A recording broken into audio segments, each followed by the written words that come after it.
అందరికీ నమస్కారం అండి. ఈరోజు నా గెస్ట్ ఎవరు అంటే డాక్టర్ పద్మజ గారు, సైకాలజిస్ట్. ఇంతకుముందు ప్రీవియస్ ఎపిసోడ్లో కొన్ని రకాలైన ప్రశ్నలు తీసుకుని అవి మీకు ఎంతో ఇన్ఫర్మేషన్ అందించాం. ఈరోజు మరికొన్ని ప్రశ్నలు తీసుకుని ఇంకాస్త ఇన్ఫర్మేషన్ మీకు అందించాలనే ఉద్దేశంతో మ్యామ్ని ఇన్వైట్ చేయడం జరిగింది. పద్మజ గారు నమస్కారం అండి. నమస్కారం. ముందుగా నిన్న మొన్న మీరు సోషల్ మీడియాలో చాలా చూసే ఉంటారు. ఒక కపుల్కి సంబంధించిన ఒక ట్రస్ట్ అనండి, లేదు అంటే మోరల్స్ అండ్ ఎథిక్స్ అనండి, ఇవి ఎందుకు ఒక ఫ్యామిలీని ఇంత విచ్ఛిన్నం చేసేస్తున్నాయి? అప్పుడున్న కట్టుబాటు, అప్పుడున్న ట్రాన్స్పరెన్సీ, అప్పుడున్న ప్రేమ అభిమానం ఇప్పుడు ఎందుకు కనిపించట్లేదు అంటే ఏం చెప్తారు? ఎందుకంటే యాజ్ అ సైకాలజిస్ట్ మీ దగ్గరికి చాలామంది వస్తూ ఉంటుంటారు ఈ కేసెస్ గురించి పాయింట్ ఆఫ్ వ్యూలో. మీరు అడిగిన ప్రశ్న చాలా సంక్లిష్టమైన ప్రశ్న. అప్పుడు ఇప్పుడు అన్నారే, అది అప్పటికి ఇప్పటికీ తేడా ఎందుకు ఉంది అని అంటే, ఎందుకు అనే ప్రశ్నకి సమాధానాలు చాలా సంక్లిష్టంగా ఉంటాయి. ఎప్పుడు, ఎలా, ఏంటి, ఏ విధంగా, వీటికి సమాధానాలు బహుశా చెప్పగలిగినంత తేలిగ్గా ఎందుకు అనే దానికి సమాధానం చెప్పడం కష్టం అవుతుంది. Why is a very tough question, complex question.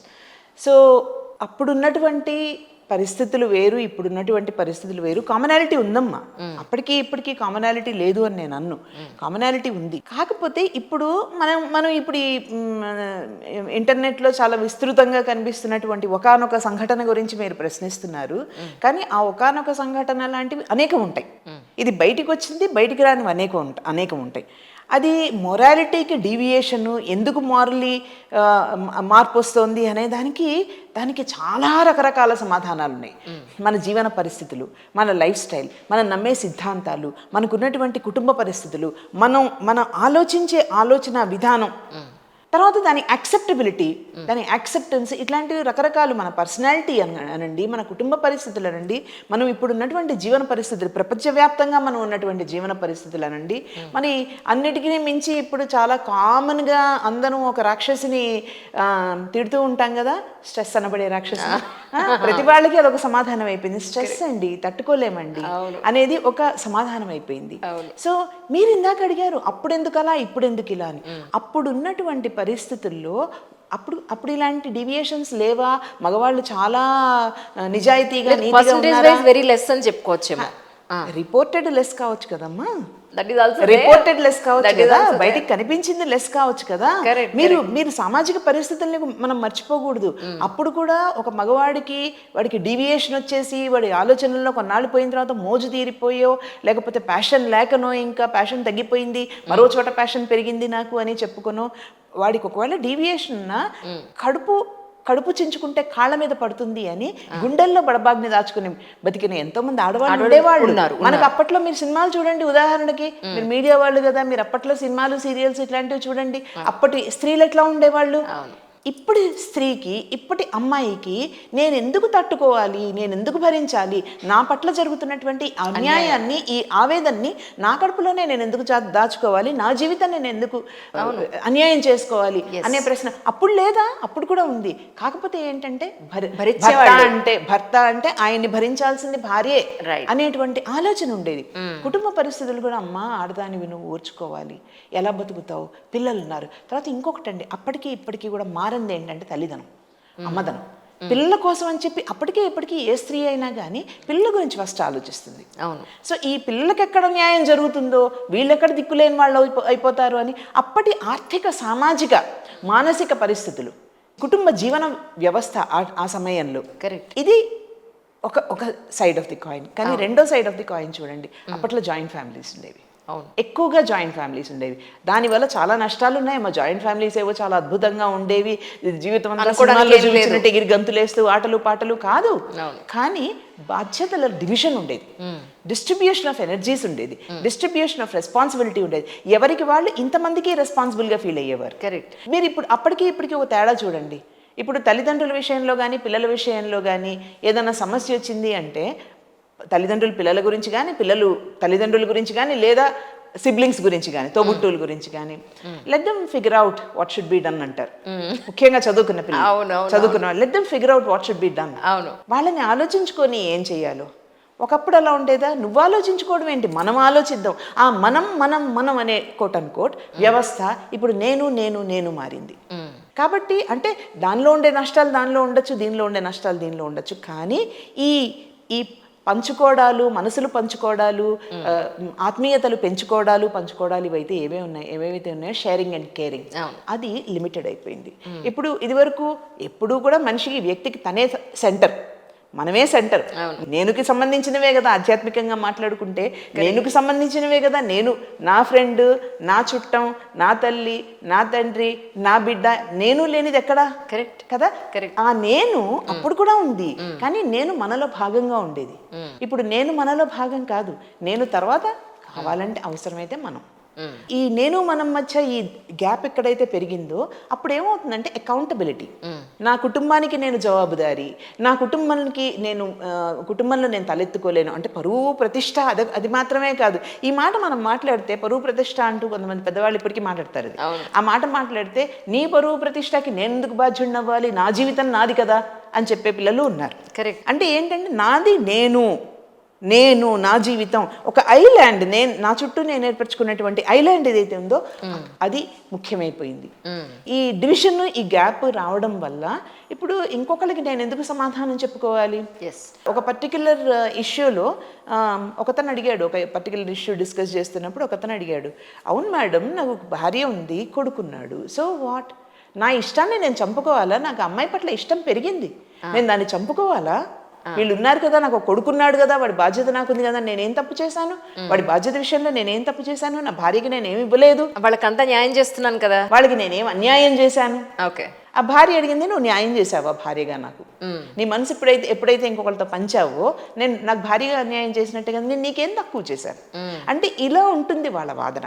ఈ నేను అన్నటువంటి పరిధి ఎంత స్ట్రాంగ్ అయిపోయింది అంటే, ఆ బౌండరీస్ ఎంత స్ట్రాంగ్ అయిపోయినాయి అంటే, నేను తాలూకు బౌండరీస్, అందులోకి ఒకప్పుడు చాలా తేలిగ్గా దగ్గరగా మనసుకి వచ్చేటువంటి భార్య, పిల్లలు, తల్లిదండ్రులు, తోబుట్టువులు, వీళ్ళందరూ కూడా ఆ బౌండరీకి give me my personal space, but the personal space has become so strong that there is no we space. పిల్లలు అదే మాట, నాకు స్పేస్ ఇయ్యి అని, హస్బెండ్ అదే మాట, స్పేస్ ఇవ్వమని. మనం మీ స్పేస్ గురించి మాట్లాడుకుంటుంటాం కదా, సో మీ స్పేస్ ఎక్కువైపోయి వీ స్పేస్ తగ్గిపోయింది. సో దీనివల్ల ఏమవుతుందంటే, ఇప్పుడు ఇదివరకటి ఫ్యామిలీ వ్యవస్థలో కానీ, అప్పటి కుటుంబ జీవన పరిస్థితుల్లో కానీ, సామాజిక జీవన పరిస్థితుల్లో కానీ, ఇప్పుడు చావైనా పెళ్ళైనా నలుగురు గుమిగూడేది ఎందుకు? కష్టము పంచుకుంటాం, సుఖము పంచుకుంటాం. ఇప్పుడు ఏమైంది? మన నల్ల కళ్ళద్దాలు మన ప్రపంచం నుంచి దూరం చేసేస్తున్నాయి. మన కళ్ళల్లో ఏం జరుగుతుందో, మన కంటి నీరు కానీ, మన కంటిలో ఆనందం కానీ ఇంకొకళ్ళకి కనిపించకుండా మనమే దాచేసుకుంటున్నాం. అంటే ఏంటి? ఇంటర్నలైజ్ చేసేసుకుంటున్నాం. అక్కడ ఇంటర్నలైజ్ చేసేసుకుంటున్నాం మనం. దానివల్ల ఏమవుతుంది? మన మధ్య ఈ షేరింగ్ ఏదైతే ఉంటుందో అది ఉండదు. ఎప్పుడైతే షేరింగ్ ఉంటుందో అక్కడ కేరింగ్ ద్విగుణీకృతం అవుతుంది. కేరింగ్ సహజంగా ఉంటుంది, కాదంటల్లా, కానీ షేరింగ్ ఉన్న చోట కేరింగ్ ద్విగుణీకృతం అవుతుంది. మనమిద్దరం పంచుకుంటున్న స్నేహంలో కానివ్వండి, ఏ అనుబంధంలో అయినా కానీ. ఇప్పుడు ఏమవుతుందంటే అవన్నీ దూరం అయిపోతున్నాయి.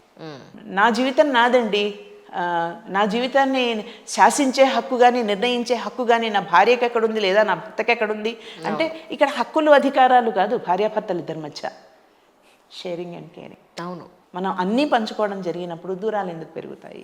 అది అక్కడ ఎవరిది తప్పు అనేది అది నెక్స్ట్ మనం దాన్ని మాట్లాడుకోవాల్సింది. మనం జడ్జ్మెంట్ పాస్ చేయలేం కదా. డెఫినెట్గా మన సానుభూతి ఎవరి పట్ల ఉంటుందనేది అందరికీ తెలిసిందే. కానీ ఇక్కడ మనకి క్లియర్గా తెలుస్తుంది ఏంటి?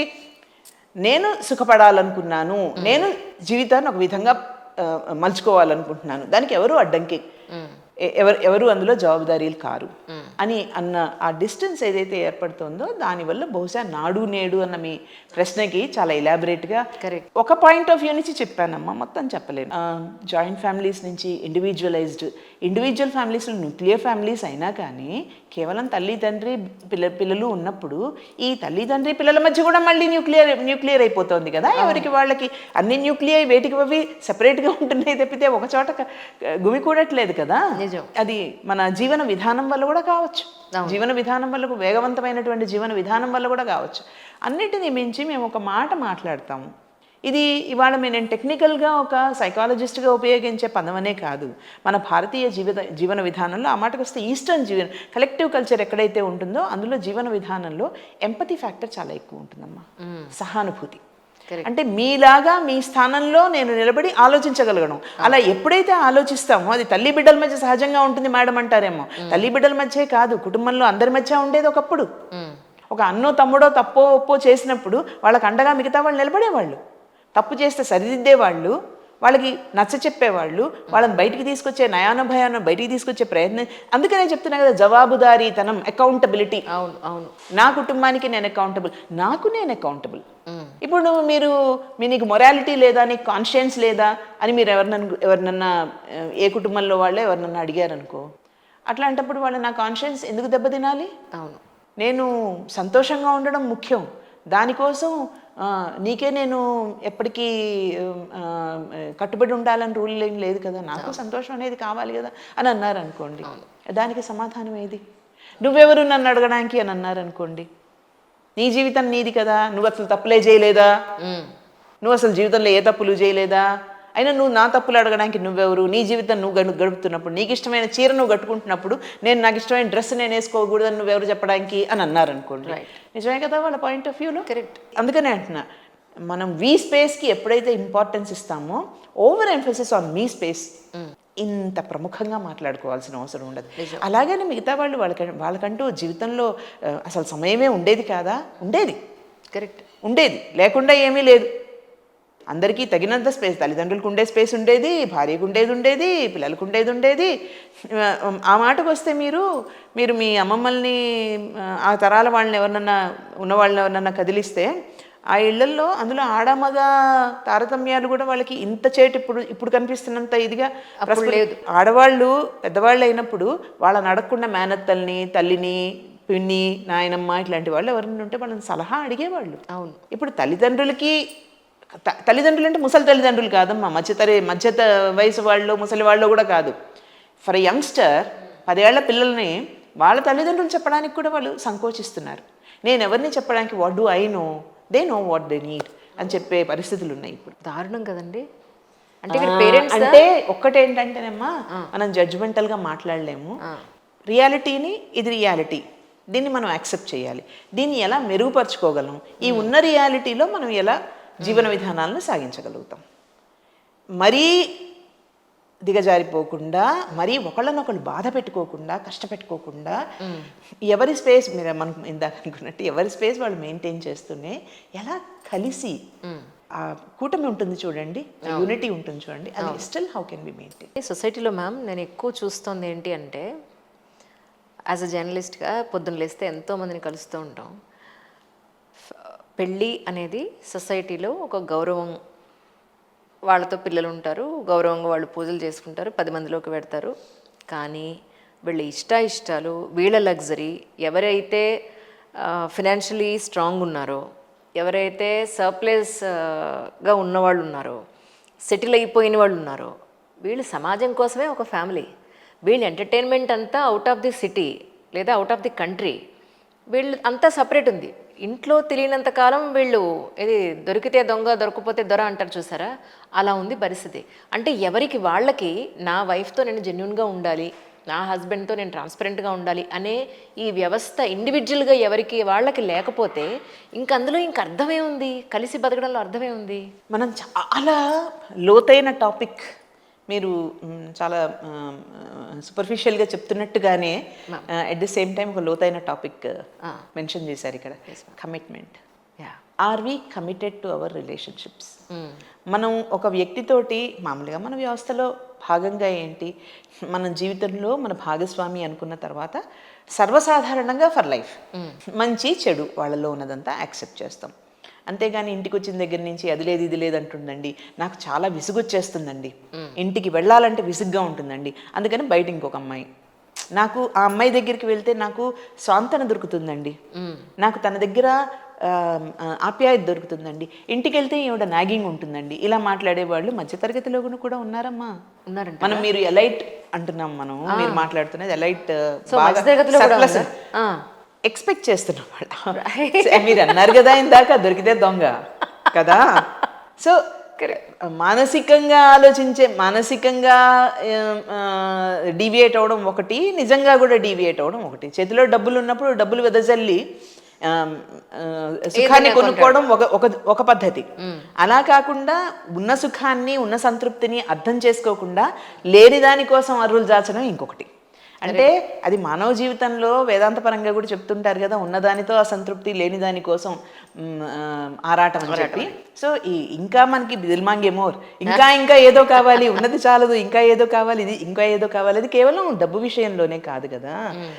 ఎప్పుడైతే ఫెమిలియారిటీ కొన్నిసార్లు అతిగా మీరు ఇందాకన్నారు డబ్బున్న వాళ్ళ విషయం మాట్లాడుతున్నారు. డబ్బున్న వాళ్ళ విషయం కానీ మరొకటి కానీ, ఎప్పుడైతే చేతిలో అందుబాటులో అవసరాన్ని మించిన డబ్బులు ఉంటాయో దాన్ని ఎట్లా ఖర్చు పెట్టుకుంటారు అనేది అది వాళ్ళ డిస్క్రిషన్. కరెక్ట్ వాళ్ళ డిస్క్రిషన్. అందులో వాళ్ళు డీవియేట్ అవుతారా, వాడిని ఆవిడ టాలరేట్ చేస్తుందా లేదా ఆవిడని వాడు టాలరేట్ చేస్తాడా, ఇట్లాంటివన్నీ కూడా అవి సెకండరీ.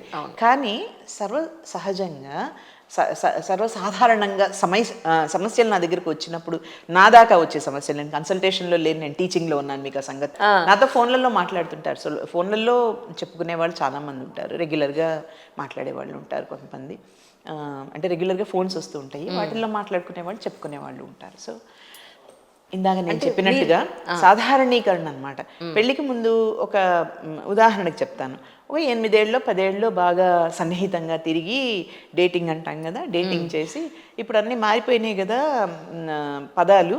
ఇప్పుడు యంగ్స్టర్స్ని గురించి చెప్పాలంటే ఫస్ట్ సిచ్యుయేషన్షిప్, కుదిరితే రిలేషన్షిప్, ఆ తర్వాత పెళ్ళి కదా.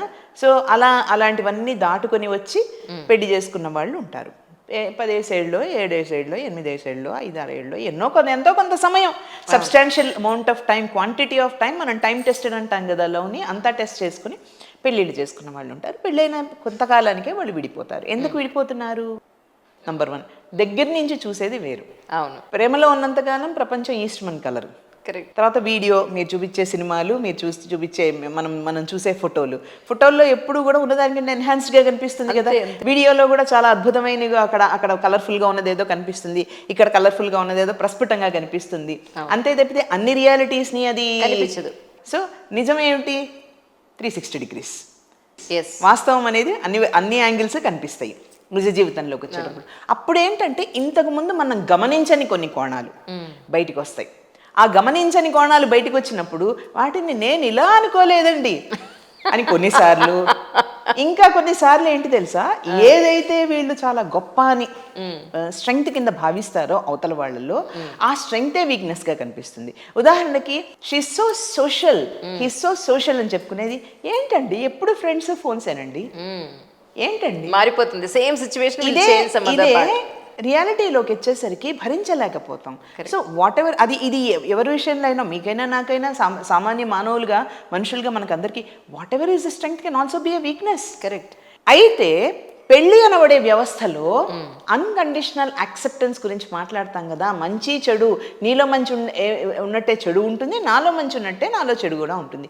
వీటన్నింటినీ బ్యాలెన్స్ చేసుకుంటూ, ఒకరినొకరు సమన్వయం చేసుకుంటూ, బ్యాలెన్సింగ్, ఆవిడికి తక్కువ ఉన్న చోట ఆయన బ్యాలెన్స్ చేస్తూ, ఆయనకి తక్కువ ఉన్న చోట ఆవిడ బ్యాలెన్స్ చేస్తూ, ఆయనలో ఉన్న లోపాలు ఆవిడ తట్టుకుంటూ, ఆవిడలో ఉన్న లోపాలు ఆయన తట్టుకుంటూ, ఇలా కనుక చేసుకోగలిగితే ఇప్పుడు మనం అందరం 30 ఏళ్ళు 35 ఏళ్ళు 40 ఏళ్ళు 50 ఏళ్ళు 60 ఏళ్ళు దాటి, మా నాన్న అమ్మగారు 67 ఏళ్ళు, నాన్నగారు పోయేటప్పటికి మా అమ్మ నాన్నల పెళ్ళిళ్ళు. ఆ రోజుల్లో ఎట్లా నడిచినాయి ఇవన్నీ? లోపాలు లేకనేనా? అసలు లోపాలు లేక కనిపించలేదు, లోపాలు ఎక్కడా ఉన్నాయి. సో బ్యాలెన్సింగ్ యాక్ట్ చేయగలిగారు వాళ్ళు. మనం వర్క్ గురించి చెప్తాం, వర్క్ అండ్ లైఫ్ బ్యాలెన్స్ గురించి టైట్ రోప్ వాక్ అని చెప్తాము. కానీ ఇప్పుడు వర్తమాన పరిస్థితుల్లో every family has to remember this. Correct. Work life బ్యాలెన్సే కాదు, within the life also, within the personal life also you have to balance between so many things. అది చేత కావట్లేదు. కరెక్ట్. కానీ ఇలాంటి అమ్మాయిలు మీ దగ్గరికి వచ్చి, మా హస్బెండ్ ఇలా ఉన్నాయండి, బయట కాంటాక్ట్స్ అతనితోటి ఇలా నేను ప్రత్యక్షంగా నేను చూస్తున్నాను అని అంటే, మీరు భరించమని అంటారా, లేకపోతే ఏం చెప్తారు మీరు? వాళ్ళు భరించమని భరించొద్దని చెప్పడానికి మనం ఎవరమమ్మా? ఆ అమ్మాయి ఆలోచన ఏంటి అనేది ముఖ్యం. అందులో మనబోటి వాడు మూడో వ్యక్తి ఎవరైనా కానీ third person. Between A and B there cannot be any C. ఆ థర్డ్ పార్టీ కావచ్చు, ఇంకొకళ్ళు కావచ్చు. వాళ్ళిద్దరు ఆలోచనలు ఎట్లా ఉన్నాయి, వాళ్ళిద్దరు సమన్వయం. ఆ అమ్మాయికి కనుక అతను చేసింది అన్యాయము అనిపించి, ఆ అమ్మాయి భరించడానికి సిద్ధంగా లేకపోతే, భరించు నువ్వు అని ఎట్లా చెప్తాం మనం? ఎగ్జాక్ట్. అమ్మాయి జీవితం కదా, గడపాల్సిన అమ్మాయికి 24 గంటలు 24/7 ఎస్. డైరెక్ట్ గానో ఇండైరెక్ట్ గానో ఒకళ్ళ ప్రెసెన్స్ ఒకళ్ళు ఫీల్ అవుతూ ఉండాల్సిన వాళ్ళు. అవును. అలా కాకుండా ఓకే అతను అది ఎలిమినేట్ చేసేస్తే ఆ ఫ్యాక్టర్ నాకు ఉండడానికి రెడీ మేడం, కానీ వాడు ఎలిమినేట్ చేయాలి అన్నాను, దానికి తగ్గ మార్గాలు అన్వేషించుకోవాలి. అతనితో మాట్లాడడమా, లేకపోతే పెద్దవాళ్ళని వాళ్ళ పెద్దవాళ్ళని వీళ్ళ పెద్దవాళ్ళని కూర్చోబెట్టి ఆర్బిట్రేషనా, లేకపోతే లీగల్ మీన్సా, ఇవన్నీ తర్వాత వస్తాయి ప్రశ్న. కానీ ఆ అమ్మాయి మనసు ముఖ్యం. అంటే ఇమోషన్లో మాత్రమే కాదు, ఇమోషనల్గా ఉన్నప్పుడే కాదు. నా వృత్తి ఏంటంటే ఆ అమ్మాయి ఫస్ట్ దాన్ని తట్టుకోగలిగేట్టుగా అమ్మాయికి శక్తి, ఎంపవర్మెంట్. రైట్. తనకు జరుగుతున్నటువంటి వర్తమాన పరిస్థితులు ఏవైతే ఉంటాయో అవి తట్టుకోగలిగే పరిస్థితి, అమ్మాయి ధైర్యాన్ని, అమ్మాయిలోని ఎంపవర్మెంట్ని, అమ్మాయికి అంతో ఇంత ఎంపవర్మెంట్ని అందులో దోహదపడ్డం నాది క్యాటలిస్ట్ లాగా. అటు తర్వాత తన జీవితాన్ని ఎలా మర్చుకోవాలని తనే ఆలోచించుకోవాలి. వాడు ఎంత అన్యాయం చేసినా నువ్వు వాడి కాళ్ళ దగ్గర పడి ఉండు అని మనం చెప్పలేం కదా. ఎగ్జాక్ట్లీ. అలాగని ఒకవేళ ఈ అమ్మాయివి ఆలోచనలు మాత్రమే అనుకోండి, నిజం కాదనుకోండి, నీ ఆలోచనలన్నీ నిజమని మాత్రం మనం ఎట్లా చెప్పగలుగుతాం? అవి ప్రత్యక్ష నిరూపణ కానిదే అది నీ ఆలోచనలు నిజము అని మనం చెప్పలేము. అట్ ద సేమ్ టైం అవి నిజాలు అని నిరూపించుకున్న తర్వాతనే, నిరూపణ అయిన తర్వాత కూడా నువ్వు కాళ్ళ దగ్గర పడి ఉండు అని కూడా మనం చెప్పలేము. జడ్జిమెంటల్గా మనం చేయలేము. ఆ అమ్మాయి ఆలోచన భవిష్యత్తుని గురించిన తనకి ఏదైతే ప్రణాళిక ఉంటుందో అలాంటి విషయాల్లో మనం క్లారిటీ తీసుకురావడానికి హెల్ప్ చేయగలుగుతాం. ఈ మధ్యకాలంలో ఎక్కువ వింటోంది, ఎస్పెషలీ లేడీస్లో యాంగ్జైటీ అనేది ఎక్కువ కనపడుతుంది అని. యాంగ్జైటీ నాకుంది అని ఎలా గుర్తించాలి? ఎందుకంటే ఒక విమెన్ హెల్త్ కానీ మెంటల్ హెల్త్ కానీ చాలా నెగ్లెక్ట్ చేయబడుతుంది ఇంట్లో, వాళ్ళే పట్టించుకోరు బేసిక్గా. సో ఏ లక్షణాలు ఉంటే మనకి యాంగ్జైటీ ఉన్నట్టు అని అంటే ఏం చెప్తారు? యాంగ్జైటీ అనేది మనకి రేపు పరీక్ష ఉందనుకోండి, ఇవాళ యాంగ్జైటీ లేకపోతే అది నార్మల్ కాదు, చదువుకోలేము. అవునా? రేపు పొద్దున్న ఇంటర్వ్యూ ఉందనుకోండి, ఇవాళ బేసిక్ దాన్ని మనం స్ట్రెస్ కింద దాన్ని భావించి, దానివల్ల స్ట్రెస్ కలుగుతోంది అని భావించి స్ట్రెస్గా మనం మాట్లాడేటట్టయితే యూ స్ట్రెస్ అంటాం. అంటే అది ఆరోగ్యకరమే, అది మనని ప్రొపెల్ చేస్తుంది ముందుకి. అది మనని ఒక పని చేయడానికి ఉద్యుక్తుల్ని, తర్వాత మనకి దానికి తగ్గటువంటి ప్రోత్సాహాన్ని ఇస్తుంది. యూ స్ట్రెస్ వరకు. కాకపోతే పరీక్ష ఉంది, ఇంటర్వ్యూ ఉంది, నాకు బాధగా ఉంది, నాకు భయంగా ఉంది, నా కాళ్ళు వణుకుతున్నాయి, నా చేతులు వణుకుతున్నాయి, నా కడుపులో మంట వచ్చేస్తోంది, నాకు దడదడలాడిపోతుంది, నాకు ఏ హార్ట్ అటాక్ వచ్చేట్టుగా ఉంది, నాకేం చేయాలో చెప్పు, చేయాల్సింది నువ్వు కాదు నేనే, నాకు పరీక్ష, నాకు ఇంటర్వ్యూ ఉన్నప్పుడు చేయాల్సింది నేనే. అంటే ఫస్ట్ కామ్ డౌన్ చేసుకోవాలి నన్ను. ఇది ఇంకా స్ట్రెస్ అని ఉంది, దీన్ని డిస్ట్రెస్ అంటాం. ఓకే. యూ స్ట్రెస్ నుంచి డిస్ట్రెస్ అన్నమాట ఇది కదా. సో అందుకని మనకున్నటువంటి యాంగ్జైటీ బేస్డ్ డిజార్డర్స్ కొన్ని ఉంటాయి అమ్మ. ఇప్పుడు యాంగ్జైటీ బేస్గా, ఫౌండేషన్గా సివియర్ యాంగ్జైటీ. మామూలుగా అందుకే నేను ఇందాక మీకు అది బేసిక్ యాంగ్జైటీ గురించి ఎందుకు చెప్పాను అంటే, బేసిక్ యాంగ్జైటీ అనేది సహజ లక్షణం. రేపు పరీక్ష ఉన్నప్పుడు ఇవాళ కొంచెం యాంగ్షియస్గా ఫీల్ అవ్వడము, లేదా ఏదన్నా ఒక జీవితంలో ముఖ్యమైన సంఘటన జరుగుతుంది, ఏదైనా కార్యక్రమం ఉంది అన్నప్పుడు అంతో ఇంతో కొంచెం యాంగ్జైటీ ఉండడం, ఇవన్నీ సహజమైనవి. కాకపోతే అవి ఇవాళ అనిపిస్తుంది, రేపు అది ఆ సన్నివేశమో సంఘటన అయిపోయిన తర్వాత తగ్గిపోతుంది, నార్మలైజ్ అయిపోతాం. అలా కాకుండా ఏ కారణము స్పెసిఫిక్గా తెలియకుండా కొన్నిసార్లు చిన్న కారణాలకి మీకు చిన్నగా అనిపించవచ్చు, కానీ నాకు చిన్నగా అనిపించకపోవచ్చు అది. సో కొన్ని కారణాలకి విపరీతమైన యాంగ్జైటీ ఫీల్ అవడం, అంటే ఈ ఆందోళన, కుంఠనం అంటాం, లోపల ఆలోచన, విపరీతమైన ఆలోచనలు, ఈ బాధగా ఉండడము, ఏదో ఒక తెలియని చెప్పలేని ఫీలింగ్, దేని మీద మనసు నిలవకపోవడము, దేని మీద ఫోకస్ చేయలేకపోవడం, దేని మీద అటెన్షన్ పే చేయలేకపోవడము, ఒక కారణం లేని భయం, కారణం లేని ఆందోళన. వెరీ ఆఫన్ ఇది కారణం, ఇది అని కారణాలు వెతుక్కుంటాం, కానీ నిజంగా స్పెసిఫిక్ కారణం అనేది కొన్నిసార్లు తెలియకపోవచ్చు. అలాంటి ఆందోళనని బేసిక్గా చేసుకొని కొంతకాలం పాటు కంటిన్యూస్గా 3 ముఖ్యమైన సూత్రాలు చెప్తామండి. ఇంటెన్సిటీ, తీవ్రమైన స్థాయి, డ్యూరేషన్, కొంత పర్టిక్యులర్ టైం వరకు, ఫ్రీక్వెన్సీ, ఇంటెన్సిటీ అండ్ డ్యూరేషన్. తరచుగా అట్లా అనిపించడం, ఫ్రీక్వెన్సీ అంటే తరచుగా అనిపించడం, చాలా ఎక్కువగా పదే అలాగే అనిపించడం, ఇంటెన్సిటీ చాలా తీవ్రంగా అనిపించడం, డ్యూరేషన్ కొంత టైం పీరియడ్ పాటు, అంటే ఏదో ఒక రోజో 2 రోజులో కాకుండా కొంత టైం పీరియడ్ పాటు అలా అనిపించడం. అది వాళ్ళకి తెలుస్తుంది, ఏదో ఉంది నాలో సమస్య ఉంది, ఎందుకో నేను సరిగ్గా ఉండలేకపోతున్నాను, నేనేం చేయలేకపోతున్నాను, దాని గురించి నేనేం చేయలేకపోతున్నాను అనే అవగాహన ఏర్పడినప్పుడు చేయడానికి ప్రయత్నాలు చేసిన చేసినా వాళ్ళు ఏవి దానిలో నుంచి బయటికి రాలేనప్పుడు అలాంటప్పుడు డిజార్డర్, యాంగ్జైటీ డిజార్డర్. ఈ 3 చూసుకొని ఫ్రీక్వెన్సీ, ఇంటెన్సిటీ, డ్యూరేషన్ ఇట్లాంటివన్నీ ఇవి కామన్గా చూసేవి చెప్తున్నాను. దీనిని మించి నేను సైకాలజిస్ట్ అయినా కానీ నేను డయాగ్నోస్ చేయడానికి, లేబుల్ చేయడానికి పనికిరాదండి. దానికి స్పెసిఫిక్ సైకాలజిస్ట్ ఉంటారు. ఉదాహరణకి ఒక క్లినికల్ సైకాలజిస్ట్ డయాగ్నోసిస్కి పనికొస్తారు, మందులు ఇవ్వాలంటే సైకాట్రిస్ట్, దానికి తగ్గ మెంటల్ హెల్త్ స్పెషలిస్ట్ అనుకుంటారు. ఓకే, సో ఇలా ఆందోళన, కుంఠనం, ఆ విపరీతమైనటువంటి ఆవేదన, చెప్పలేనటువంటి ఎక్స్ప్రెస్ చేయలేని, ఎందుకు కారణము అనేది సహేతుకంగా తెలియనటువంటి ఆవేదన, ఇలాంటివన్నీ ఉన్నప్పుడు అలాంటప్పుడు అది కంటిన్యూస్గా కొంతకాలం పాటు ఉండి దాన్ని ఏమి చేయలేకపోతున్నప్పుడు వాళ్ళు అప్పుడు మనం యాంగ్జైటీ డిజార్డర్స్ గురించి ఆలోచించాలి. ఈ యాంగ్జైటీ డిజార్డర్స్ని యాంగ్జైటీని మూలంగా పెట్టుకుని వచ్చేటువంటి కొన్ని డిజార్డర్స్ ఏవైతే ఉన్నాయో వాటిని యాంగ్జైటీ డిజార్డర్స్ ఉంటారు. ఒక 5-6 రకాలు ఉంటాయి.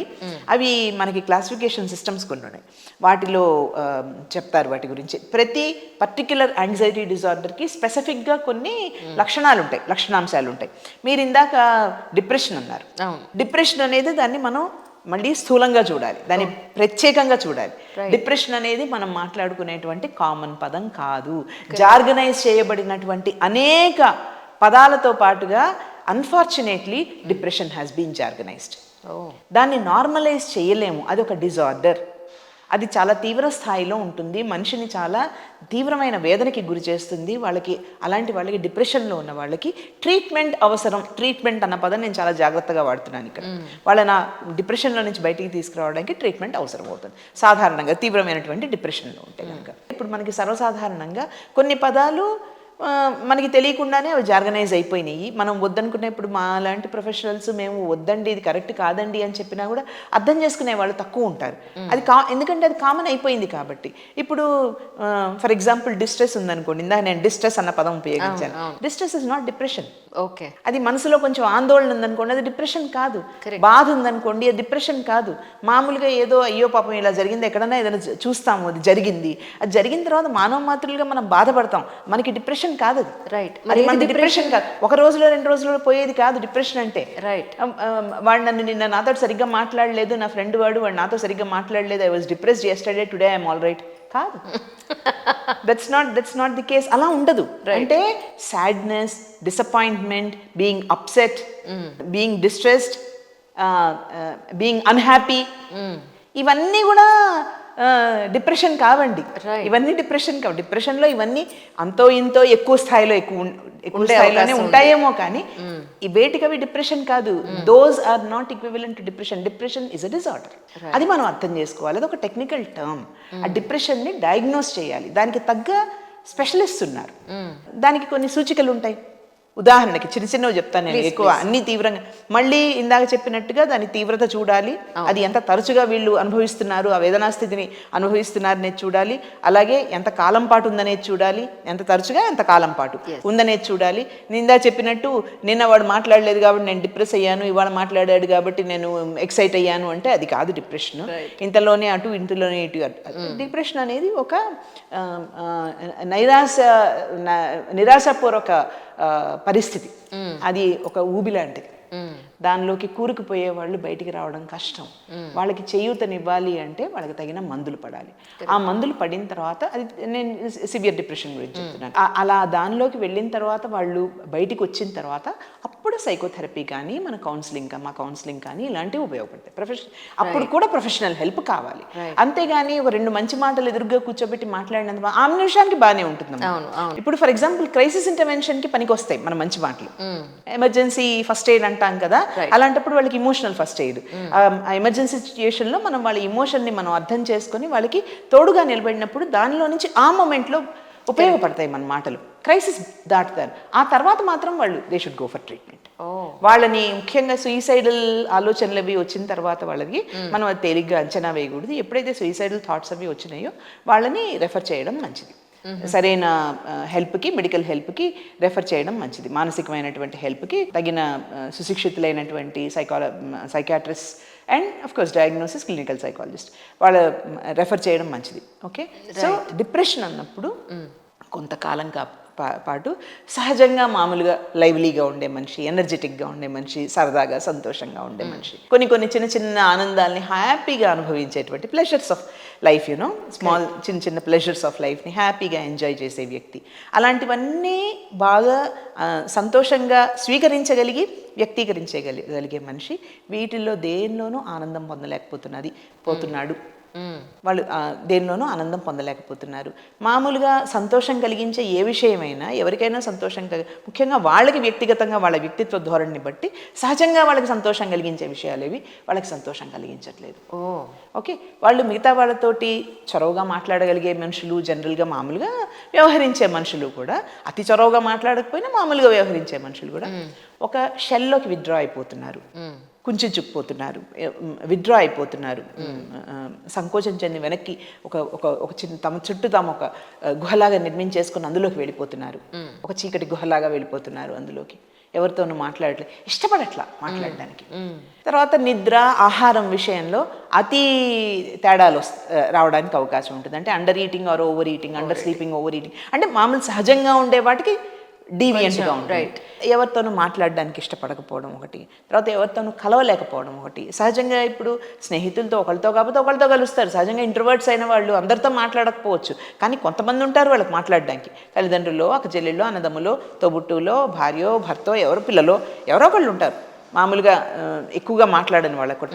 అలా కూడా మాట్లాడలేకుండా పూర్తిగా కుంచుకుపోవడం అంటే ఇలాంటివి. తర్వాత ఈ సూయిసైడల్ థాట్స్ రావడం ఒకటి. అంటే సెర్చ్ ఎక్కువగా ఆత్మహత్య ఎలా చేసుకోవాలి అలాంటి వాటి గురించి చూడడము, లేకపోతే ఆత్మహత్య ధోరణిలో ఆలోచనలు వ్యక్తీకరించడము, లేదా ఆలోచిస్తున్నారు అనేది మనకి సూచికలు కనిపించడము, ప్రయత్నాలు చేసేవాళ్ళు కూడా ఉంటారు సెల్ఫ్ హార్మ్కి. ఇలాంటప్పుడు మనం దాన్ని తేలిగ్గా తీసుకోకూడదు.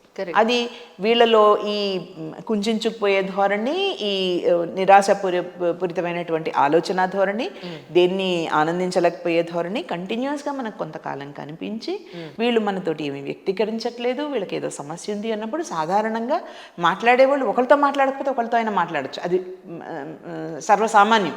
అలా కూడా ఎవరితోనో మాట్లాడలేకపోతున్నారంటే, తర్వాత సూసైడల్ థాట్స్ అవి ఉన్నాయి అంటే, అలాంటప్పుడు చాలా జాగ్రత్తగా వ్యవహరించాలి. నిన్న నేను ఒక రేవతి గారిది తమిళ్, మలయాళం ఏదో ఒకటి చూసానండి. అంటే తెలుగులో ట్రాన్స్లేషన్ వచ్చింది, అందుకని అది ఏ లాంగ్వేజ్ గుర్తురాలేదు. అందులో ఈవిడికి డిప్రెషన్ ఉందని చెప్పి డాక్టర్ దగ్గరికి వెళ్ళినప్పుడు ఆయన కొన్ని క్వశ్చన్స్ ఇస్తారు. క్వశ్చన్స్కి ఆన్సర్ టిక్ పెడుతూ ఉంటుంది ఆవిడ. నిజానికి కూడా అలాగే ఉంటుందా ట్రీట్మెంట్? మీకు ఇందాక చెప్పాను కదా డయాగ్నోసిస్ చేయాలి అని.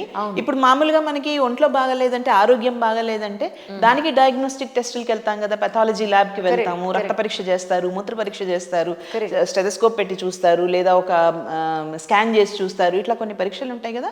ఇప్పుడు సైకాలజిస్ట్ చేసే పరీక్షలు ఏంటంటే ఇలాంటి క్వశ్చనర్స్, ఇన్వెంటరీస్, తర్వాత కొన్ని డైరెక్ట్ ఇంటర్వ్యూ, కొన్నిసార్లు కాగితం మీద రాయలేని వాళ్ళు ఉంటారు, అందరూ రాయగలిగే వాళ్ళు ఉండరు కదా, రాయలేని వాళ్ళు ఉంటారు. అలాంటి వాళ్ళకి కొన్ని బొమ్మలు చూపించి ఆ బొమ్మలకి వీళ్ళ స్పందన ఎలా ఉంటుందో దాన్ని బట్టి విశ్లేషించడము.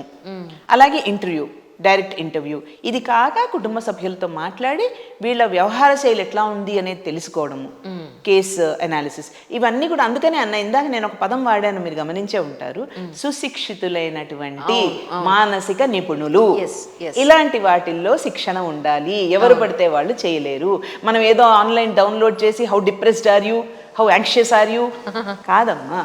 వాటికి క్వశ్చన్స్ మనం ఎక్కడో ఒకటి నుంచి సంపాదించవచ్చు, కానీ దాన్ని విశ్లేషించడానికి, దాన్ని అనలైజ్ చేయడానికి మీకు దానికి తగ్గ ట్రైనింగ్ ఉండాలి. కరెక్ట్. ఇప్పుడు మా బోటి వాళ్ళమైనా, మేము వాటికి ఎక్స్పోజర్ ఉన్న వాళ్ళమైనా కానీ మాకు సూచికలు మేము చూసుకొని వాళ్ళని రెఫర్ చేస్తాను తప్పితే నువ్వు డిప్రెస్డ్ అనో, నువ్వు యాంగ్షియస్ అనో మేము వాళ్ళ మొహం మీద చెప్పాం కదా.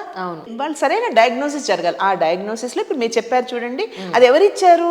డాక్టర్ ఇచ్చాడు, సైకాట్రిస్ట్. మీరు చెప్తున్నటువంటి ఉదాహరణలో నేను చూడలేదు ఆ సినిమా, కానీ ఆ డాక్టర్ ఇచ్చాడు. డాక్టర్ ఎట్లా ఇవ్వగలిగాడు?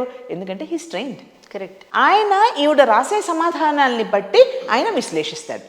ఒకవేళ డిప్రెషన్ ఉంటే కనుక మైల్డా, సివియరా, ఏ స్థాయిలో ఉంది, దానికి తగిన విధంగా మందులు కూడా ఇస్తారని. కానీ వీటికి ఎస్పెషలీ డిప్రెషన్కి కానీ లేదంటే యాంగ్జైటీకి కానీ వాడే ట్యాబ్లెట్స్కి జుట్టు ఊడిపోతుంది అని అంటారు. ఎంతవరకు కరెక్ట్ అండి? ఇది నేను చెప్పే సమాధానం కాదు, సైకాట్రిస్ట్ చెప్పాలి న్యాయానికి. కానీ నేను తరచుగా ఇవి వింటుంటాను కాబట్టి ఒక కౌన్సిలింగ్ సైకాలజిస్ట్గా నేను అడుగుతాను. ఒంట్లో బాగలేదు, జలుబు, జ్వరము, ఏదో ఇన్ఫెక్షన్ ఏదో వచ్చింది, మందులు వేసుకుంటారు, యాంటీబయాటిక్స్ వేసుకుంటారు. యాంటీబయాటిక్స్ వేసుకున్నప్పుడు నాలుక పిడచక పట్టుకుపోవడం, నీళ్ళు ఎక్కువ తాగడము, నిద్ర పట్టకపోవడము, ఇట్లా ఒక్కొక్కళ్ళలో ఒక్కొక్క రకంగా ఉంటుంది. ఉన్నాయి కదా అని మానేస్తున్నారా? దాని కోర్స్ ప్రకారం అది వాడతారా లేదా? కరెక్ట్. సో జుట్టు ఊడడము ఊడకపోవడం అనేది I'm not competent to answer that question. దానికి ఎందుకు జరుగుతుంది అనేది వాళ్ళు చెప్పాలి సైకాట్రిస్ట్. కానీ సైడ్ ఎఫెక్ట్స్ అవి ఉన్నా కానీ శారీరక ఆరోగ్యం ఎంత ముఖ్యమో మానసిక ఆరోగ్యం కూడా అంత ముఖ్యం. శారీరక ఆరోగ్యాన్ని మనం ఎట్లా నిర్లక్ష్యం చేస్తామో, మీరు మొట్టమొదట ఒక బంగారం లాంటి మాట చెప్పారు, ఆడవాళ్ళు వాళ్ళకి వాళ్ళే లాస్ట్ ప్రయారిటీ అండి, వాళ్ళ సంగతి వాళ్ళు చూసుకోరు అని. ఆ మాట చాలా నిజం. ఆడైనా మగైనా ఎవరైనా కానీ బాధ్యతల బరువులో కుంగిపోతున్న మనుషులు, విపరీతమైన బాధ్యతల బరువు మోస్తున్న వాళ్ళకి లాస్ట్ ప్రయారిటీ అవుతారు. అలాంటి వాళ్ళకి శారీరక ఆరోగ్యము చూసుకోరు, మానసిక ఆరోగ్యం అంతకంటే చూసుకోరు, వాళ్ళకి టైమే ఉండదు. కాబట్టి నేనేం చెప్తున్నానంటే శారీరక ఆరోగ్యం కానీ మానసిక ఆరోగ్యం కానీ మనం ఆలోచించుకోవడం ముఖ్యం. స్ట్రెస్ అనేది లేని మనిషి అంటూ లేడు కదా జీవితంలో. స్ట్రెస్ అనేది ఎవరైనా చూపించండి నాకు. ఇంతమందితో, మీరు జర్నలిస్ట్ కదా, కొన్ని వందల వేల మందితో మాట్లాడుతుంటారు కదా, నేను సైకాలజిస్ట్ని కదా, నేను వందల వేల మందితో మాట్లాడుతుంటాను కదా, మీరు కానీ నేను కానీ అస్సలు నాకు స్ట్రెస్ లేదండి, I'm happy person, no stress అనే మనిషిని ఒకళ్ళన్నా చూసారా? లేదు లేదు. మరి అది భూతమైతే, స్ట్రెస్ అనేది భూతమైతే అందరినీ ఆవేశించిందిగా. కరెక్ట్. ఎందుకు అందరు కొంతమంది తట్టుకుంటున్నారు, కొంతమంది తట్టుకోలేకపోతున్నారు? ఇక్కడ కోపింగ్ అనేది వస్తుంది. మనం ఎటువంటి మార్గాల్ని ఎంచుకుంటున్నాము. స్ట్రెస్ అనేది కామన్, ఆ భూతాన్ని మనం ఏమీ చేయలేము, దాన్ని కాదని అనలేము అనేది ఇప్పుడే మనం మాట్లాడుకున్నాం. అలాంటప్పుడు దాన్ని తట్టుకోవడానికి, దాన్ని భరించడానికి, అది మనని కుంగదీయకుండా ఉండడానికి, ఇందాక డిప్రెషన్కి ఉపయోగించాల్సిన పదం ఇప్పుడు గుర్తుకొచ్చింది నాకు, కుంగుబాటు. అది అప్పుడు రాలేదు. ఎనీవే, సో అది ఆ స్ట్రెస్ అనేది మనని కుంగదీసి మనని రకరకాల మానసిక సమస్యల్లోకి నెట్టేయకుండా ఉండడానికి మనం ఏం చేయాలి? దానికి కొన్ని కోపింగ్ మెకానిజమ్స్ ఉంటాయి. దాన్ని తట్టుకునే మన సాధనాలు కొన్ని ఉంటాయి. అవి స్ట్రెస్ వచ్చిందండి అని చెప్పి, ఇందాక మనం if I related to the first part of our discussion, నాకు చాలా స్ట్రెస్ అండి అందుకని నేను అమ్మాయిలతో తిరుగుతాను అని ఒకటి చెప్పుకున్నాడు అనుకోండి. స్ట్రెస్ వల్ల అమ్మాయిలతో తిరుగుతాను అనే దానికి అది సమాజం, అతని భార్య కానీ అతని కుటుంబం కానీ రేపు అతని ఆరోగ్యం కానీ అవి యాక్సెప్ట్ చేయనిస్తాయా? సో ఇవేంటంటే, లేదా నాకు చాలా స్ట్రెస్ ఎక్కువైందండి అందుకని మందు కొట్టి నేను నిద్రపోతాను, నాకు మందు కొట్టాను అనుకోండి, ఇంకా నాకు ఈ ప్రపంచం తెలియదు, లేదా డ్రగ్స్ తీసుకుంటాను, ఈ ప్రపంచం తెలుస్తున్నారు. తాత్కాలికంగా ఆ నిమిషానికి వాడికి డైవర్షన్ వస్తుందేమో, కానీ ఉన్న సమస్య పోయిందా? పర్మనెంట్ సొల్యూషనే లేదా, దొరకదు. అలా ఉన్న సమస్య పోయిందా? పోలేదు. సో ఇవన్నీ ఏంటంటే అవాయిడెన్స్ కోపింగ్. తర్వాత నాన్ అడాప్టివ్ కోపింగ్ అంటాం.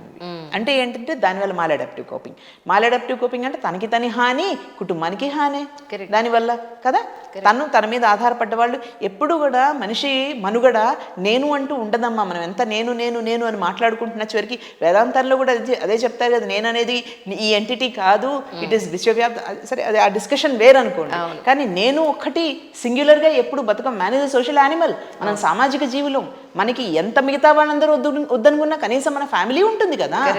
సో నేను అనేది మాత్రమే ప్రముఖం అని మనం అనుకున్నప్పుడు ఈ చుట్టూ ఉన్న నేనులు ఏమైపోతాయి?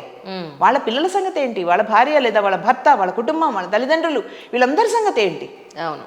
సో ఇక్కడ ఏమవుతుందంటే, ఈ నాన్ అకౌంటబిలిటీ వచ్చేసి నేను ఆ నిమిషాన్ని పారిపోతే చాలు అని అనుకున్నప్పుడు మిగతా వాళ్ళు సఫర్ అవుతారు కదా. ఎగ్జాక్ట్లీ. బాధ్యుడు నువ్వైనప్పుడు సఫర్ అయ్యే వాళ్ళు వేరు కదా. కారణం నువ్వైనప్పుడు సఫర్ అయ్యే వాళ్ళు వేరు కదా.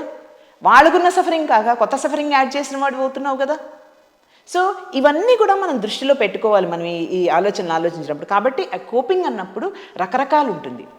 మన ఆలోచన స్థాయిలో ఒక ప్రాబ్లమ్ని మాత్రమే చూస్తూ ప్రాబ్లం ఉంది నేనేం చేయను ఒక రకం.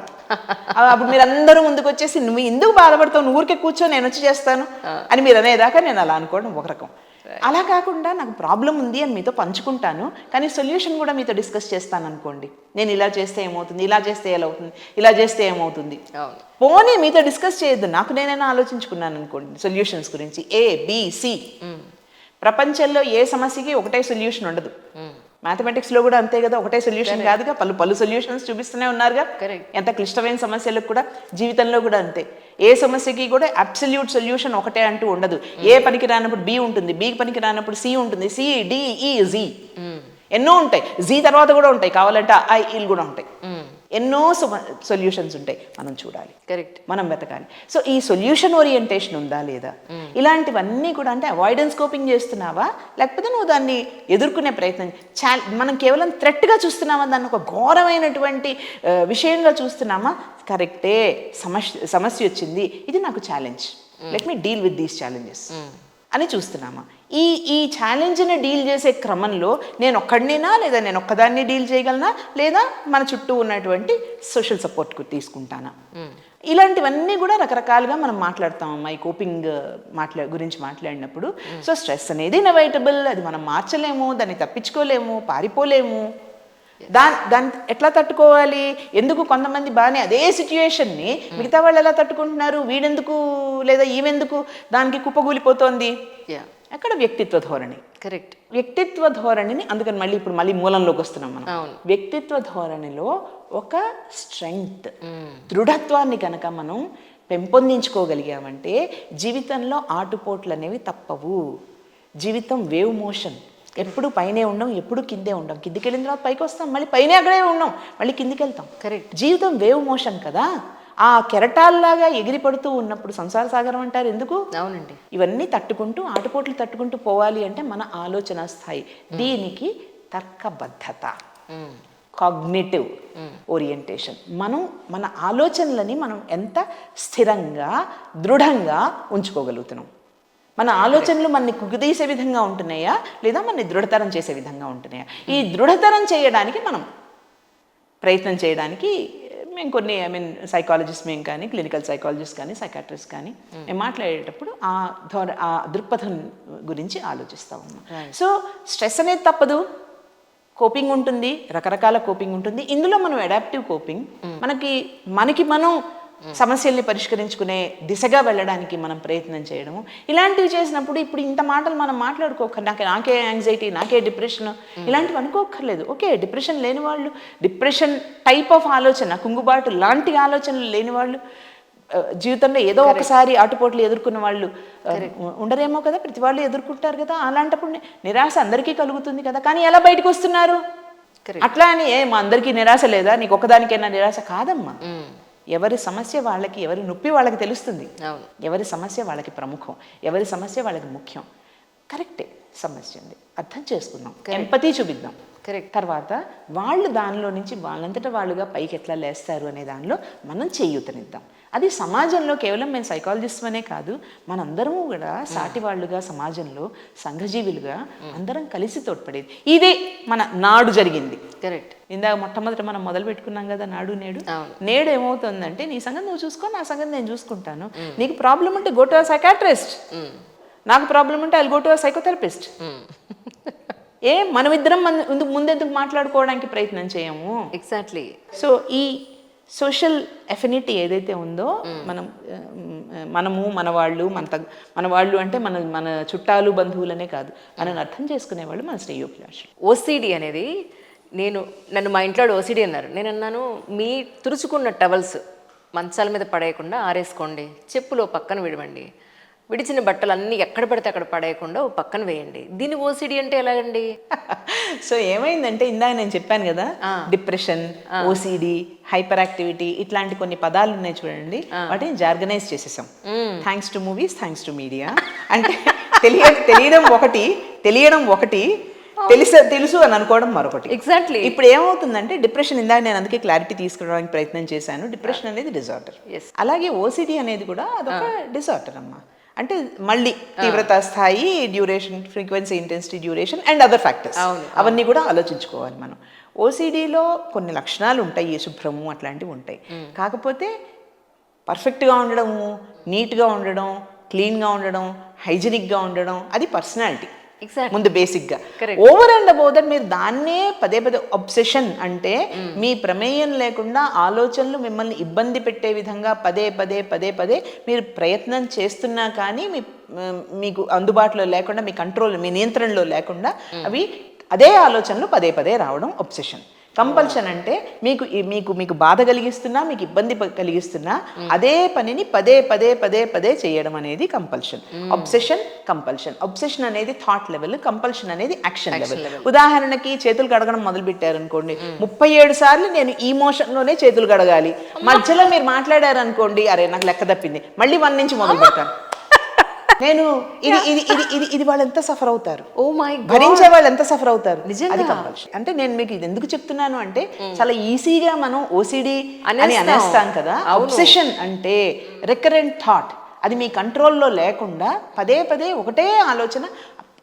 మీరు ప్రయత్నం చేసినా కానీ మీరు నియంత్రించాలనుకునే నియంత్రణలో ఉండదు. అది ఎగ్జాక్ట్లీ పదే పదే అది థాట్స్ ఉంటాయి. కంపల్షన్స్ అంతే. యాక్షన్స్ అంటే ఈ మనసులో ఆలోచనలకి అనుగుణంగా కొన్ని చేతులు కడగడము, లేకపోతే ఇప్పుడు తలుపేస్తాము, గడియ వేసి దాన్ని 10 సార్లు కొట్టాలి నేను, వేసాను అని కన్ఫర్మ్ చేసుకోవడానికి. మధ్యలో మీరు మాట్లాడారు అనుకోండి, మళ్ళీ మొదలు పెడతాను. అంటే అలా చేయకపోతే నాకు సంతృప్తి ఉండదు. ఓ మై గాడ్, ఇవన్నీ కూడా ఓసిడిలో భాగం అమ్మా. ఓసిడి అంటే క్లీన్ గా ఉండడం అనేది తప్పు కాదు, అది పర్సనాలిటీ కావచ్చు. అది కొంచెం తీవ్రంగా ఉండే మనుషులు కూడా ఉంటారు, క్లీన్లీనెస్ తీవ్రంగా ఉండే మనుషులు కూడా ఉంటారు. అది వాళ్ళలో వాళ్ళు మాట్లాడుకొని సర్దుబాట్లు చేసుకోవాల్సినటువంటి విషయము. ప్రతిదాన్ని మనం ఈ లేబులింగ్కి నేను వ్యతిరేకినమ్మా. నేను కాలం రాసినప్పుడు కానీ, నేను ఇలా మీడియా ద్వారా నేను ఇంతకుముందు చేసిన సెవరల్ ప్రోగ్రామ్స్లో కానీ లేబులింగ్ గురించి నేను ఇదే మాట చెప్పేదాన్ని, ఇప్పటికీ అదే మాట చెప్తున్నాను. Let us not label people. కొన్ని పేర్లు ఏవో తీసుకొచ్చేసి వీడు ఓసిడి గాడు, వీడికి ఫోబియాస్, ఇలాంటి మాటలు మనకి సరదాగా అనిపించవచ్చు అవి వినడానికి, కానీ అవి కొన్ని సమస్యల్ని సూచించేవి అన్నమాట, తీవ్ర సమస్యల్ని సూచించేవి.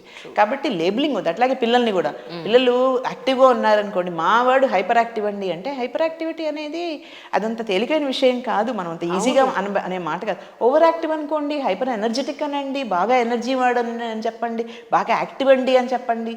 కానీ గబుక్కన మాట ఉపయోగించే సూపర్ యాక్టివ్ అనండి. ఓకే, అయితే అంటే కొంచెం మనం సమస్యలకి తెలియకనే, ఇదంతా కావాలని అనేది కాదు, ఇదంతా కూడా మనకి తెలియకపోవడం వల్ల, ఆ సమస్య ఎట్లాంటిది అనేది తెలియకపోవడం వల్ల. అందుకని కొన్ని పదాలు జాగ్రత్తగా వాడుకుంటే బాగుంటుంది. అంటే వాటిని గ్లామరైజ్ చేయొద్దని చెప్తాను నేను. ఇప్పుడు నేను డిప్రెస్డ్ అండి అనేది గ్లామరైజ్ చేసే పదం కాదు, వాళ్ళకి దే నీడ్ ట్రీట్మెంట్. గ్లామరైజ్ చేయొద్దు మనం కొన్ని పదాలని. సమస్య ఉన్నప్పుడు దాన్ని డిగ్లామరైజ్ చేయక్కర్లేదు, కానీ సమస్యల్ని గ్లామరైజ్ కూడా చేయక్కర్లేదు. అదేదో గొప్ప అన్నట్టుగా కూడా మనం మాట్లాడక్కర్లేదు. సమస్య అంటూ ఉంటే మానసిక నిపుణులు ఉన్నారు. ఇందాక నేను ఈ విషయంలో మాట్లాడుతున్నప్పుడే మనం డైవర్ట్ అయ్యాం. శారీరక ఆరోగ్యం ఎంత ముఖ్యమో మానసిక ఆరోగ్యం కూడా అంతే ముఖ్యం. కరెక్ట్. సో ఎవరి దగ్గరికి వెళ్ళాలి, ఏ విధంగా మనం జ్వరం వచ్చినా ఏముందిలే ఒక పారాసిటమాల్ వేసుకుంటే తగ్గిపోతుంది అన్నప్పుడు ఒక్కొక్కసారి అది సరిపోకపోవచ్చు. కరెక్ట్. అలా మనం నిర్లక్ష్యం చేసుకోవద్దు. మనం స్ట్రెస్లో ఉన్నాము అన్నప్పుడు ఓకే, దానికి తగ్గ కోపింగ్ ఏం చేసుకోవచ్చు, నా పరిధిలో నేను ఏం చేయొచ్చు, ఇలా మనం కొంచెం ఆలోచించి అవసరమైతే కనుక కొంచెం కౌన్సిలింగ్ ఇస్ ఫర్ నార్మల్స్. మన లాంటి వాళ్ళ నార్మల్గా ఆలోచించే మనుషులకి ఒక్కొక్కసారి మనకు ఉన్నటువంటి సమస్య వల్ల మనకి క్లౌడింగ్ వచ్చేస్తుంది, మబ్బు గమ్మినట్టుగా మనం కన్ఫ్యూషన్లోకి వెళ్తాం. అట్లాంటప్పుడు ఏమవుతుంది, మన క్లౌడింగ్ ఏదైతే ఉందో మనమే క్లియర్ చేసుకోగలం దాన్ని. కరెక్ట్. అందుకు కౌన్సిలింగ్ దోహదపడుతుంది. కరెక్ట్. కౌన్సిలర్ల దగ్గరికి వెళ్ళినంత మాత్రాన అది తప్పేమీ కాదు, అదొక నేరమో ఘోరమో అంతకంటే కాదు. కరెక్ట్. జ్వరం వస్తే డాక్టర్ దగ్గరికి వెళ్ళడానికి ఎట్లా అయితే సందేహించమో, మనకి ఏదైనా మానసికమైన సమస్య ఉంది అని మనకు గట్టిగా అనిపించినప్పుడు, మన కుటుంబం మన జీవన విధానాన్ని అది ఎఫెక్ట్ చేస్తున్నప్పుడు ఒక మానసిక ఆరోగ్య నిపుణుల దగ్గరికి వెళ్ళడానికి కూడా మనం సందేహించక్కర్లేదు. ఇందాక మీరు మాట్లాడారు నేను టీచింగ్ సైడ్ వెళ్ళాను అని, అంటే ఇప్పుడు 1-to-1 పేషెంట్స్ చుట్టలేదా మీరు? నేను అసలు కన్సల్టేషన్లో ఎప్పుడూ లేనమ్మా, నాది సర్వీస్ ఎక్కువ భాగము. నేను కేసెస్ టేకప్ చేసేదాన్ని చాలా ఏళ్ళు, కానీ నేను ఇప్పుడు ఫుల్ టైమ్ టీచింగ్లో ఉన్నాను. అప్పుడు పార్ట్ టైం చేసేదాన్ని టీచింగ్, ఇప్పుడు ఫుల్ టైం టీచింగ్లో ఉన్నాను. నేను కేసెస్ అంటూ కన్సల్టేషన్గా నేనేం టేకప్ చేయను, కానీ ఫోన్లలో మాట్లాడుతుంటారు, టెలి కౌన్సిలింగ్ అది ఇస్తూ ఉంటాను. సాధారణంగా నాకు కొంచెం మంచి నెట్వర్క్ ఉంది కాబట్టి, నేను హైదరాబాద్ మనిషిని, ఇక్కడ మనిషిని కాబట్టి నాకు మంచి నెట్వర్క్ ఉంది కాబట్టి రెఫర్ చేస్తూ ఉంటాను. నాకు తెలిసిన మంచి సైకాలజిస్ట్, సైకాట్రిస్ట్ ఉన్నారు, వాళ్ళకి రెఫర్ చేస్తాను. అవసరాన్ని బట్టి, రెలవెన్స్ని బట్టి రెఫర్ చేస్తూ ఉంటాను. టీచింగ్ అంటే ఇప్పుడు ఎందులో చేస్తున్నారు రైట్ నౌ? నేను యూనివర్సిటీ ఆఫ్ హైదరాబాద్లో సెంటర్ ఫర్ హెల్త్ సైకాలజీకి I'm the head and professor. That's nice. I'm professor in head. That's excellent, that's excellent. University of హైదరాబాద్లో సెంటర్ ఫర్ హెల్త్ సైకాలజీ అంటారు, స్కూల్ ఆఫ్ మెడికల్ సైన్సెస్లో అదొక భాగం unit. దానిలో I'm the professor in head. So more research point of వ్యూలో ఉంటారు. నేను research చేస్తానమ్మా, రీసెర్చ్ ప్రాజెక్ట్స్ ఉన్నాయి. ఆల్రెడీ నా దగ్గర ఒక 5 అవార్డెడ్ పిహెచ్డీస్ ఉన్నాయి, ఇంకా పిహెచ్డీ చేస్తున్న వాళ్ళు ఉన్నారు. అది కాక రీసెర్చ్ చేస్తాను నేను. నాది కౌన్సిలింగ్ సైకాలజీ, ఇంటర్వెన్షన్స్ మీద బేసిక్గా నేను సాధారణంగా దృష్టి ఎక్కువ పెడతాను. అది కాక psycho oncology, cancer related issues, geriatric health, వృద్ధుల మానసిక ఆరోగ్యం గురించి, తర్వాత women's health, okay, occupational health, అంటే ఆర్గనైజేషన్స్లోను వాటిలోను ఇలాంటివన్నీ కూడా నా ఆ ఏరియాస్లో వర్క్ చేస్తున్నాను నేను, రీసెర్చ్ అనమాట. అంటే మీ ఉద్దేశ ప్రకారం ఒక 60 ఏళ్ళు వస్తే వృద్ధులు అని అంటున్నారా, 70 ఏళ్ళు వస్తే అంటున్నారా? అదే మనం ఎందుకు లేండి అందాం, age is only a number అంటున్నారు కదా, అదే కదా. మీరు WHO ఇది చూసుకోవాలి, మీకు నిజంగా అథెంటిక్ సీనియర్ సిటిజన్షిప్ అంటే మీరు WHO అట్లాంటివి స్టాండర్డ్ సైట్స్లోకి వెళ్ళి చూడాలి మీరు. కాకపోతే మనం మామూలుగా మాట్లాడుకుంటున్నాం కాబట్టి, సాధారణంగా మాట్లాడుకుంటున్నాం కాబట్టి age is only a number.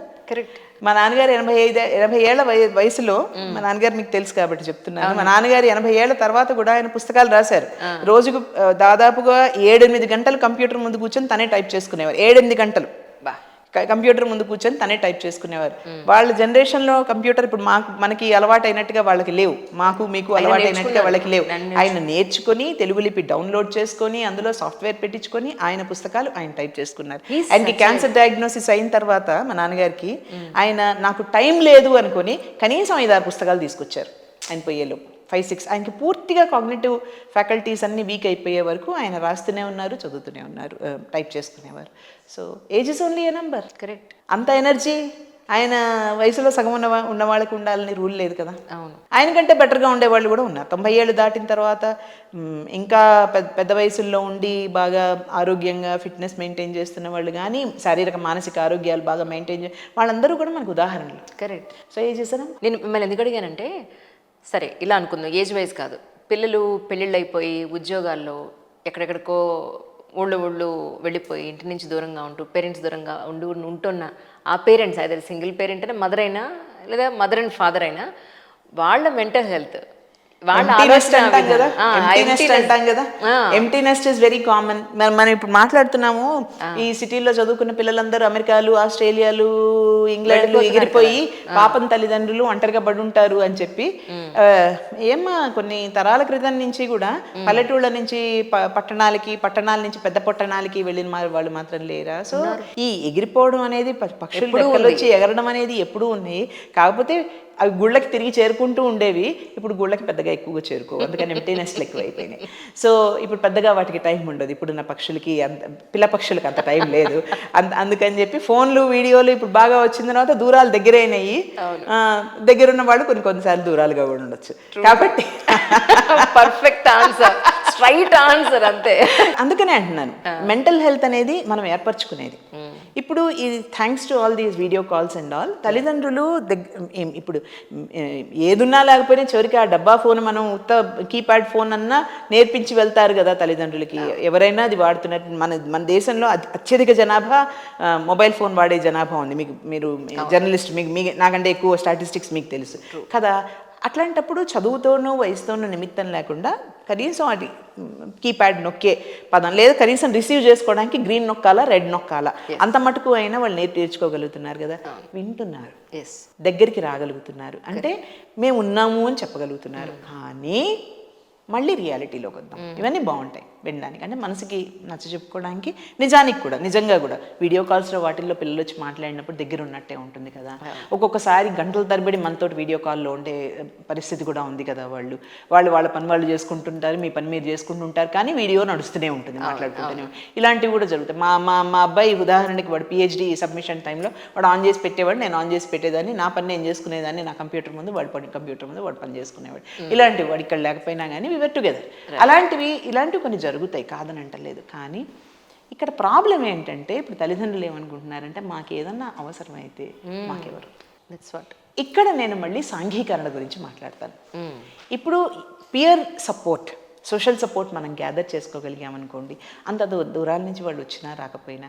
ఇప్పుడు ఏ వయసుకు సమవయస్కుల ఇంపార్టెన్స్ ఎప్పుడు ఏ వయసుకు ఆ వయసుకు ఉంటుంది. అడాలసెంట్స్కి కౌమార్యంలోనే మాత్రమే కాదు, యూత్కి వాళ్ళ వయసు వాళ్ళు కావాలిగా, మిడిల్ ఏజ్ వాళ్ళకి వాళ్ళ వయసు వాళ్ళు కావాలిగా. అట్లాగే వృద్ధాప్యం వైపుకి అడుగులేస్తున్నప్పుడు కూడా మన వయసు వాళ్ళతోటి మనం కొంచెం ఎక్కువ సామీప్యం పెంచుకోగలిగితే కనుక అగైన్ షేరింగ్ అండ్ కేరింగ్, మన భావాలు పంచుకుంటాం, మంచి చెడు పంచుకుంటాం. కొన్నిసార్లు అంటే ప్రతిదీ ఇందాక నేను ఒక మాట చెప్పాను, strength can be weakness also అని. ఈ క్రమంలో కొన్నిసార్లు అపోహలు అట్లాంటివి కూడా రావచ్చు. కానీ అట్ ద సేమ్ టైం అది కొంత థెరపిటిక్గా కూడా పనికి వస్తుంది. సోషల్ సపోర్ట్ ఉంటుంది కదా మన బంధువులతో కానీ, స్నేహితులతో కానీ, పియర్ గ్రూప్ సమవయస్కులతో కానీ. సో ఎంప్టీ నెస్ట్ అనేది కేవలం మన నెస్ట్ గురించే మనం ఆలోచించుకుంటే ఉంటుంది. కానీ తోటి నెస్టులతో పాటు పక్షులన్నీ సమూహంగా ఉంటాయి ఎప్పుడు. ఏం వృద్ధ పక్షులు సమూహంగా ఎందుకు ఉండకూడదు? కరెక్ట్. సమూహం అనేది ఎప్పుడూ కూడా మన మనసుకి చాలా గట్టినిస్తుంది, దృఢత్వాన్ని ఇస్తుంది. సో సమస్యలు ఉంటాయమ్మా, వాటికి సొల్యూషన్స్ మనం ఎట్లా వెతుక్కుంటాము అనేది మన మీద ఆధారపడి ఉంటుంది. సమస్యలు ఉంటాయి, ఎవరికి ఉండవు? ఇప్పుడు సాధారణంగా తల్లిదండ్రులు ఎవరైనా ఏం ఆలోచిస్తాం, ఇప్పటి తరం తల్లిదండ్రులు ఏం ఆలోచిస్తాం, మన ఇమోషన్స్ వాళ్ళ గ్రోత్కి అడ్డం పడకూడదని అనుకుంటాం కదా. ఉంటుంది, మా దగ్గర ఉండాలి మా పిల్లలు అనేది ఉంటుంది. రాగలిగితే సంతోషం, ఉంటే అంతకంటే సంతోషం.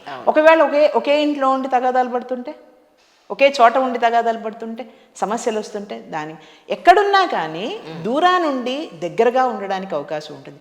దగ్గరుండి దూరాలు పెంచుకోకూడదు. దూరానున్నా దగ్గరున్నా మానసికంగా సామీప్యం ఉండేట్టుగా చూసుకుంటే, మనం ఇందాక నుంచి మాట్లాడుకుంటున్నామే ఐ మీ మీ మీ అక్కడికి మనం డెవలప్ అవుతుంది. నిజం. So nice of you ma'am. ఎక్కువ టైం తీసుకున్నాను, క్షమించాలి, ఏమనుకోవద్దు. Thank you so much for coming once again.